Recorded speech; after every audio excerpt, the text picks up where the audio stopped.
देखो लड़ो, तुमको आज पढ़ाएंगे एलिमेंट्री कैनाल डाइजेस्टिव सिस्टम का पार्ट होता है, ठीक है। एलिमेंट्री कैनाल देखो होता क्या है भाई। पहले इसमें आता माउथ, फिर ऑसोफेगस, फिर स्टोमक, फिर स्मॉल इंटेस्टाइन, फिर लार्ज इंटेस्टाइन। जितनी मैंने ये सब चीज़ें बोली भैया, यही एलिमेंट्री कैनाल का वो होता है, ठीक है। जो मेन मेन ऑर्गन होते हैं, समझ में आया। माउथ में तुम्हारा बाद में बताऊँगा मैं। एसोफेगस नली से पास होता है, फिर पेट में जाता है, जहाँ पर स्टोमक जो होता है गैस्ट्रिक यूज़ करता है। उसके स्मॉल इंटेस्टाइन में खाना पचता है, जो लार्ज इंटेस्टाइन में जो अनडाइजेस्टेड फूड होता है वो रेक्टम से बाहर आ जाता है। अगर कोई पूछेगा एलिमेंट्री कैनाल की लेंथ कितनी होती है तो तुम बोलो 9 मीटर।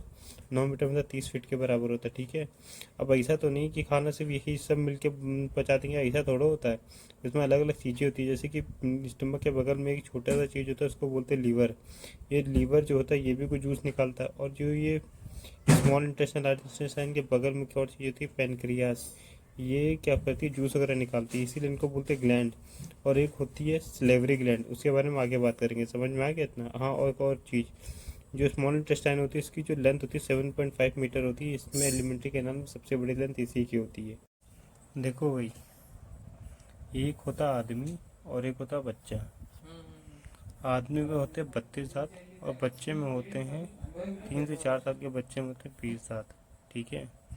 32 दांत है तो 16 ऊपर 16 नीचे होते हैं, ठीक है। तो फिर 16 होते हैं नीचे, तो फिर आधे पोर्शन की तो बात करेंगे, इसमें होगा 8 आएंगे। अब देखो आगे के जो बगल के तो होते हैं उनको सीधे होते हैं इंसीजर, कटिंग के काम होते हैं। फिर नुकीला दांत होता है कैनिन्स।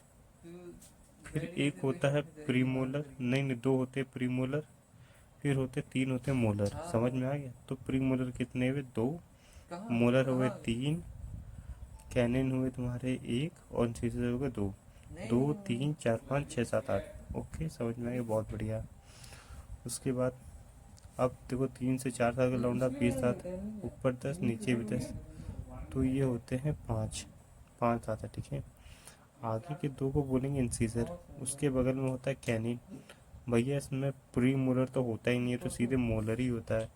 समझ में। तो इसीलिए मोलर कितने निकलते थे, 2। समय के साथ एक और निकलता है। इतना समझ में आ गया, बढ़िया हो गया।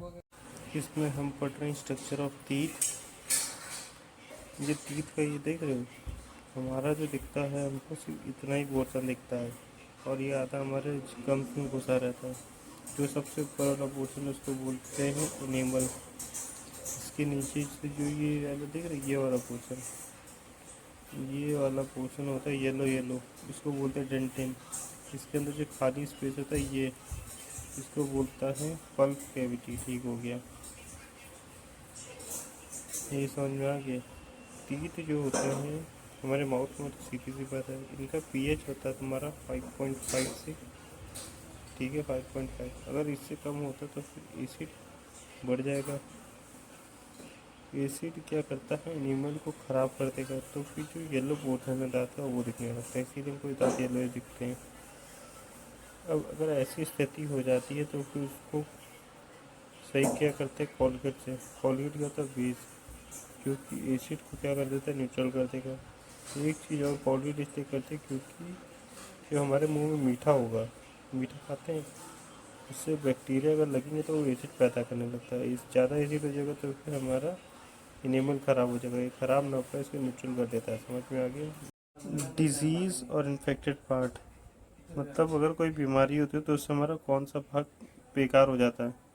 अगर हमारे शरीर पे रिंगवॉर्म हो रहे तो क्या हमारी डिफेक्ट होगी स्किन। और अगर हमारी हड्डियों में दिक्कत हो तो रिकेट्स की बीमारी होगी। गले में दिक्कत कौन कौन सी होगी, तो गोइटर हो सकता है, थायराइड बढ़ सकता है, पेनक्रियाज से डायबिटीज़ हो सकती है, लंग्स ट्यूबरक्लोसिस जिसमें सांस लेने में दिक्कत होती है, टीथ में हमारे पायरिया हो जाता है जिससे दांत सड़ने लगते हैं, गम्स बेकार हो जाते हैं, लीवर में अगर दिक्कत होती है उससे मलेरिया और जॉन्डिस, जैसे कि बुखार वगैरह नहीं होता वो वाला सीन। आँखों में दिक्कत होगी तो कटरैक्ट हो जाता है। और तुम्हारा अगर रियोमेटिज्म, मतलब जॉइंट्स, जब हमारे जोड़ वगैरह बेकार हो जाते हैं। समझ में आ गया, ये रीजनिंग का पार्ट। सलेवरी ग्लैंड देखो क्या होती है। सलेवरी ग्लैंड जो हमारे मुंह में होती है, यहाँ पर 3 ग्लैंड पाई जाती है। सबसे पहला होता है पैराटॉइड, जो कि लार्जेस्ट ग्लैंड होती है, जो कि कान के नीचे पाई जाती है, ठीक है। दूसरा होता है सब मैंडुलर, जो कि ज़्यादा बड़ी नहीं होती, लेकिन ठीक ठाक होती है, लेकिन सबसे ज़्यादा सलाइवा प्रोड्यूस करती है, क्योंकि ये जो हमारा निचला जॉ होता है दाढ़ी वाला, उसके नीचे होती है, समझ में आ रहा है। और सबसे छोटी होता है सब लिंगुअल, स्मॉलेस्ट होती है, ये टंग के नीचे पाई जाती है, समझ में आ रहा है। उसके बाद एंजाइम जो हमारे मुंह में होती है, जो कि खाने को ब्रेक करती है, उसको सलेवरी ग्लैंड बोलते हैं या फिर एमेलाइज ग्लैंड बोलते हैं। एमेलाइज का दूसरा नाम टाइलिन ग्लैंड भी होता है, जो कि क्या करता है, जो कार्बोहाइड्रेट जो फूड से मिलता है वो स्टार्ची होता है, स्टार्च को सीधे माल्टोस में ब्रेक करता है। जो स्टार्च होते हैं कॉम्प्लेक्स फूड्स होते हैं, तो उसको सिंपल में चेंज करता है।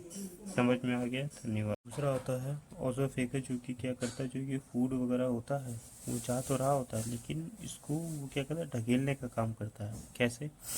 जैसे फूड आया, जहाँ से निकला तो पीछे वाला बंद होगा, आगे वाला खुलेगा, फिर और नीचे किसी के ऊपर वाला बंद होगा, फिर खुलेगा। समझ में आ रहा है? इसी को बोलते हैं पेरिस स्टेलिक मूवमेंट। समझ में आ गया। स्टोमक मतलब पीठ, पीठ के ऊपर नली देख रहे हो, तो ऑसोफेगस, जो कि हमने पढ़ा था 25 सेंटीमीटर का होता है, ठीक है। कोई इसका शेप पूछे तो ये जे शेप का होता है, ठीक। जो पेट में कौन सा जूस निकलता है, गैस्ट्रिक ग्लैंड होती है, जो कि गैस्ट्रिक जूस जिसको बोलते हैं। गैस्ट्रिक में 3 चीज़ आती है, एक तो कॉन्सेंट्रेटेड HCl, दूसरा होता है पेप्सिन एंजाइम, और तीसरा होता है म्यूकस। समझ में आ रहा है? अब देखो, जो HCl तो कॉन्सेंट्रेटेड होता है, और पेप्सिन जो होता है कि एंजाइम होता है, जो कि प्रोटीन को ब्रेक करता है। जो कि हम खाना खाते हैं जैसे कि अंडा वगैरह, उसमें प्रोटीन होती है, उसको ब्रेक कौन करता है, पेप्सिन एंजाइम। किस में ब्रेक करता है, पेप्टोन में ब्रेक करता है। समझ में आ रहा है? पेप्सिन भी अकेले काम नहीं कर सकता, इसको एक एक्टिवेटर की ज़रूरत होती है, वो होता है HCl, यहाँ काम करता है। HCl कंसनट्रेटर होता है, जो कि हमारे पेट को ख़राब भी कर सकता है और जल के हमारे बाहर भी आ जाएगा। इसीलिए एक होता है म्यूकस, जो कि स्टोमक की जो लेयर होती है उस पर लगा हुआ था, जिससे कि स्टोमक का तो प्रोटेक्ट करता है। समझ में आ रहा है? जिससे कि हमारा पेट ख़राब नहीं होता, मतलब जलता वगैरह नहीं है। जी, मैंने स्मॉल इंटेस्टाइन का एक चित्र बना रखा है, जिसमें कि ऊपर वाला भाग, फिर ये बीच वाला भाग और ये नीचे वाला भाग। सबसे ऊपर वाले भाग को बोलते हैं ड्यूडेनम, जो कि तुम्हारा ओसोफेगस से जुड़ा हुआ है। समझ में? नहीं, स्टोमक से जुड़ा होता है। जो सबसे नीचे वाला भाग होता है इल्यूमिनम, ये लार्ज इंटेस्टाइन से जुड़ा होता है। समझ में आ रहा है? इसकी जो लेंथ होती है वो 7.5 मीटर होती है, वैसे तो 30 इंच मान के चलो, ठीक है। और इसकी डायमीटर भी मेरे ख्याल से 2 से 3 इंच होती है, ठीक है। समझ में आ रहा है? सबसे ज़्यादा कोई दिक्कत नहीं, चलो ठीक है। और लिवर इंटेस्टाइन की जो यहाँ पर हमारा क्या होता है, स्टोमक होता है, स्टोमक के बगल में होता है हमारा लिवर, राइट साइड में। जो लिवर जो होता है ये राइट साइड में होता है। ये कौन सा जूस बनाता है, बाइल जूस। बाइल जूस का काम क्या, वो अभी आगे पढ़ेंगे, ठीक है। ये लिवर होती है, सबसे बड़ी ग्लैंड होती है, क्योंकि ये बाइल जूस बनाती है। ग्लैंड ऐसी चीज़ जो कि कुछ कुछ ना कुछ जूस वगैरह निकालती है, उसको बोलते हैं। समझ में आ रहा है? ठीक, देख लो उसका वैसे देखो, ये इंसान का मुंह है, ये उसका पेट है, पेट से ये स्मॉल इंटेस्टाइन है, ये है लीवर। लीवर में बाइल जूस होता है, वो होता है सॉल्टी नेचर, इसको अल्कलाइन नेचर भी बोलते हैं।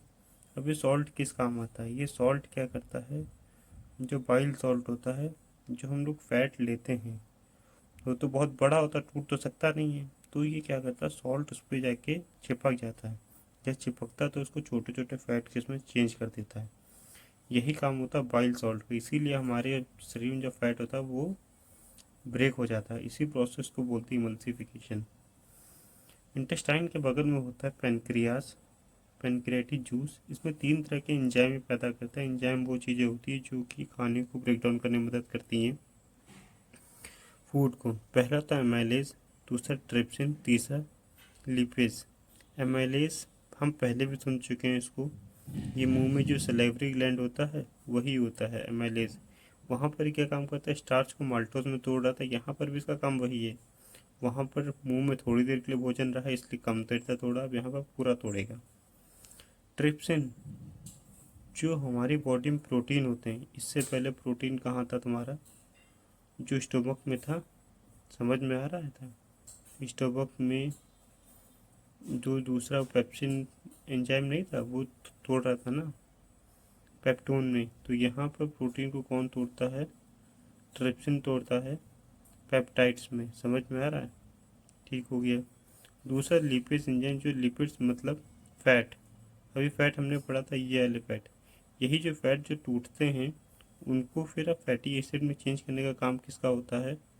लिपिड्स एंजाइम का होता है। और यही जो फैटी एसिड होते हैं इनको अमीनो एसिड में कौन चेंज करता है? इंटेस्टाइनल जूस, जिसके बारे में हम आगे पढ़ने वाले हैं। अब जो इंटेस्टाइन में क्या होता है? इंटेस्टाइनल जूस होता है। एक चीज़ याद रखना, इंटेस्टाइन में हमारा कंप्लीट डाइजेशन होगा। कंप्लीट डाइजेशन कैसे, मैं बता रहा हूँ। हम कार्बोहाइड्रेट लेते हैं, उसको अगर सिंपलेस्ट फॉर्म में चेंज करना था वो 3 चीज़ों में फूटेगा, या फिर glucose, fructose, galactose. Glucose, fructose, galactose ये सिंपलेस्ट सब्सटेंस होते हैं जिसमें फूड हमारा ब्रेक होता है। फ्रुक्टोज और गैलेक्टोज वो भी तुम्हारा ग्लूकोज में ही चेंज हो जाएगा। अब देखते हैं कैसे इंटेस्टाइनल जूस जो होते हैं वो 3 तरह के होते हैं। एक तो माल्टोज, सुक्रोज और लैक्टोज। जो कार्बोहाइड्रेट चीज़ों की माल्टोज में टूटा है उसको ग्लूकोज में कौन चेंज तोड़ता है? माल्टोज तोड़ता है। फिर सुक्रोज एंजाइम क्या करता है? जो शुगर जो होती है उसको ग्लूकोज और फ्रुक्टोज में तोड़ देता है। और जो लैक्टोज जो दूध से अलग वो होता है वाला एंजाइम क्या करता है? वो ग्लूकोज प्लस गैलेक्टोज में दूध वाले एंजाइम को तोड़ देता है। समझ में आ रहा है? जो फैट वगैरह मिलता है, इसी वजह से हमारा पूरा कम्प्लीटली ब्रेक डाउन हो जाता है, यहाँ पर पूरा टूट जाता है। अब ये हमारे जो इंटेस्टाइन में होती है ये थोड़ा ही उठी हुई उंगलियाँ टाइप की होती है, इनको बोलते हैं विलाई। विलाई का काम करता है, इनका सरफेस एरिया बहुत ज़्यादा बड़ा होता है, तो इनका काम होता है जो चीज़ें स्मॉल चीज़ें टूट के उनको न्यूट्रिएंट्स को एब्जॉर्ब करना, और यहीं से ही जो ब्लड वेसल्स है उसमें उनको भेज देना। समझ में आ रहा? और यहीं से हमारी बॉडी में जितने भी न्यूट्रिएंट्स होते हैं पूरी बॉडी में फैल जाते हैं। यही हमारा कंप्लीट डाइजेशन हो जाता है, इसी को बोलते हैं इंटेस्टाइनल जूस। डाइजेशन के आखिरी पड़ाव पे आ गए हैं, जहाँ पर हमने ये इंटेस्टाइन, लार्ज इंटेस्टाइन बना रखा है। ये पहला भाग, ये दूसरा भाग और ये तीसरा भाग। समझ में आ रहा? पहला भाग इसको बोलते केफियम, दूसरा भाग बोलते कोलोन, और तीसरा भाग होता है हमारा रेक्टम, जहाँ पर हमारा वेस्ट प्रोडक्ट बॉडी से निकलता है। और छेद को बोलते हैं एनस। इसकी लंबाई होती है 1.5 मीटर, और इसकी जो चौड़ाई होती है ये होती है 3 इंच। समझ में आ गया? एनिमल्स क्या खाते हैं? घास खाते हैं, और घास में होता है सेलुलोज। सेलुलोज को ब्रेक जो करना होता है उसके लिए बहुत ज़्यादा समय लगेगा, इसीलिए इनका जो स्मॉल इंटेस्टाइन होता है वो क्या होती है? लंबी होती है, ताकि अच्छे से पूरी घास वगैरह ब्रेक हो जाए। Thank you.